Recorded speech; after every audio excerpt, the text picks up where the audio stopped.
Kawaki gets a brand new arm, and Delta gets a brand new body.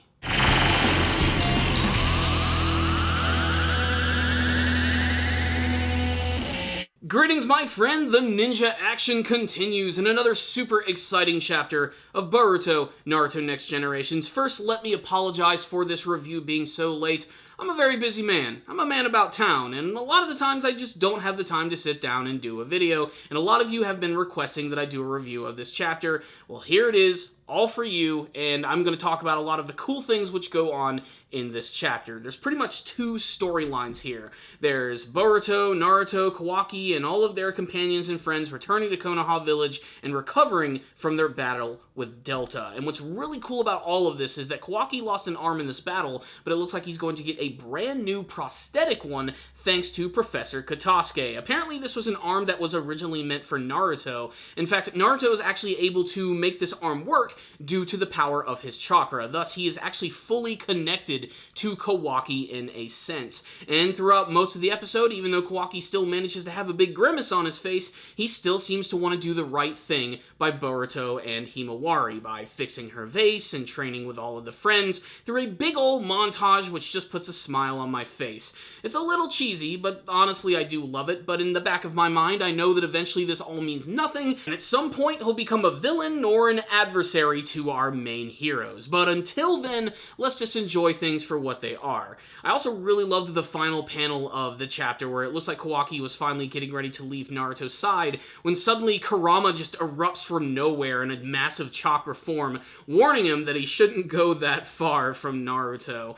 Kurama, while he's definitely calmed down a lot over the years, has still got that really badass swagger. You don't want to mess with that giant fox. He still manages to be incredibly intimidating. But I think the most interesting thing about this chapter has got to be all the time we spend with Kara. In fact, that's probably been my favorite thing about all of the new stuff in Boruto, is learning more about this brand new villainous organization. Their motives are still kind of completely in the dark. All we know is that they're trying to harness the power of karma, which is somehow harvested from the Otsusakis. And they're doing this for reasons. I'm just going to chalk it up to world domination, but I'm sure there's something a little deeper going on here.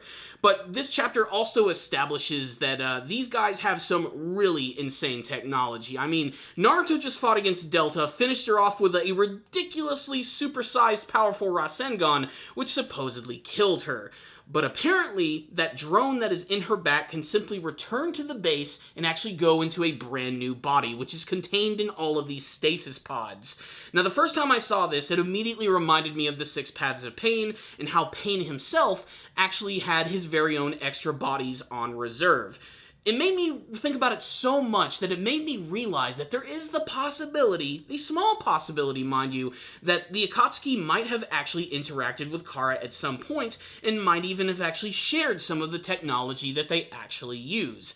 That's just a shot in the dark on my part, but I think it would be kind of interesting in establishing the fact that Kara is not simply just a new organization, but something that's actually been around a lot longer than we could possibly fathom. They've not just been hiding in the shadows, they've been hiding in an entirely different dimension.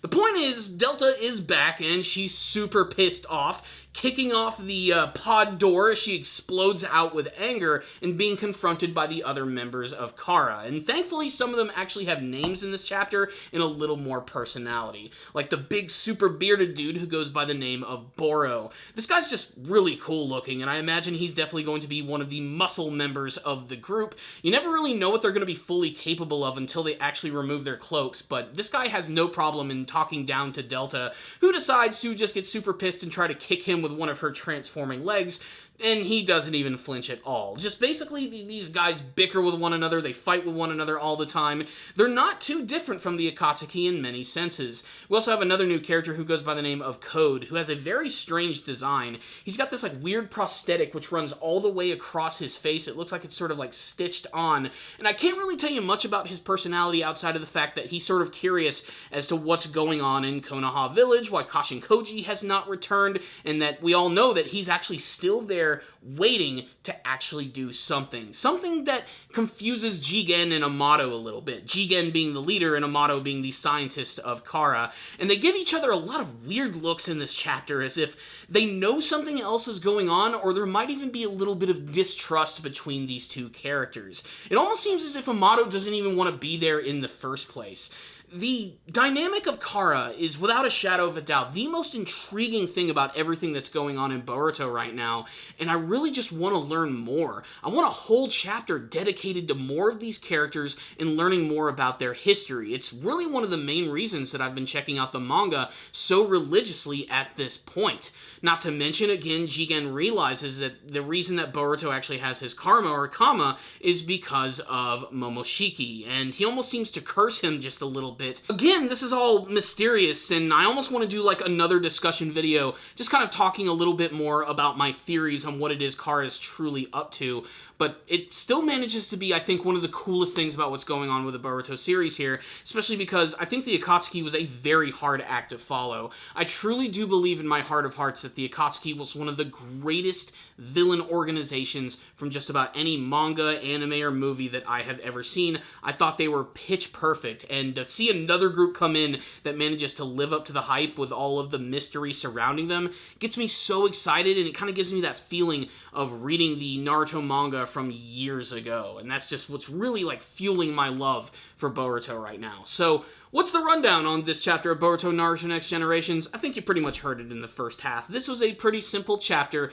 that is going to cause a lot of discussion amongst the fan base to the true motives of Kara, as well as slowly introducing more of the members, their personalities, and their names.